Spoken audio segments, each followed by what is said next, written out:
Welcome to our vlog. Ngayon, papunta kaming OSAS para tanungin ang update sa aming ID dahil hinahanapan na kami ng guard. At dyan nga, tinuturo ni Ate Regina na dapat ay dun siya sa kanyang grupo, which is si Narinad, at dapat din sa amin si Christine. But sad to say is nagkapalit. Good afternoon. Ngayon po ay nandito kami sa Animal Science. As you can see, nagtuturo si Sir Capino about genotype, phenotype. Ngayon, nandito naman kami sa farm upang sagutan ang lab exercises related sa mga animals. Ang broiler. And ngayon, nandito kami sa cattle house. Maraming baka, iba-ibang klase ng baka na aming pinag-aralan at ang kanilang mga terminologies, kung ano ang mga salitang ginagamit sa ibang bansa. Ang aming lakbay-aral sa purposive. Ngayon ay busy silang gumawa ng laboratory sa organic chemistry at mamaya naman ay magkakaroon kami ng makeup class. At ngayon nandito kami sa lecture hall DPS. At kami ay nag-makeup class sa organic chemistry kay Ma'am Marie Adolfo.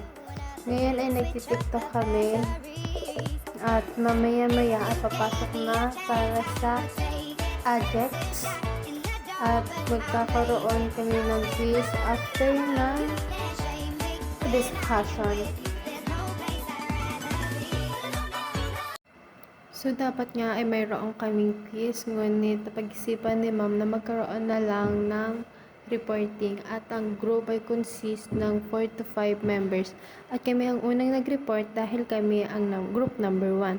At ang aming napiling approach ay ang community approach, kung saan kunyari kami ay isang extension agent or extension worker na kung ano ang concern ng isang bayan. At sa part na yan ay ipinapaliwanag ang aming napiling target adapter.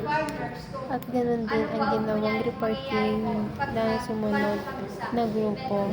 Group nila Ate Jessie, ngunit iba ang kanilang napiling approach dahil ang isang grupo ay hindi dapat magkapare-pareho ng approaches.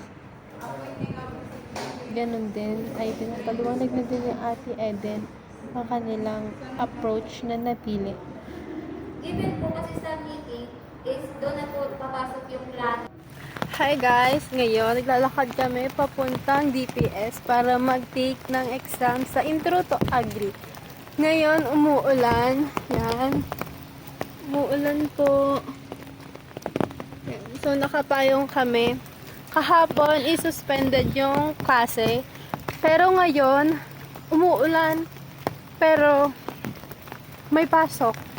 So, Kahapon kasi ang init. true, kasi suspended. Once na nag-suspend ng klase, aaraw.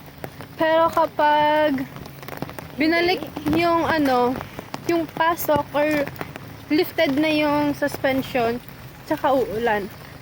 So, sana all may jacket.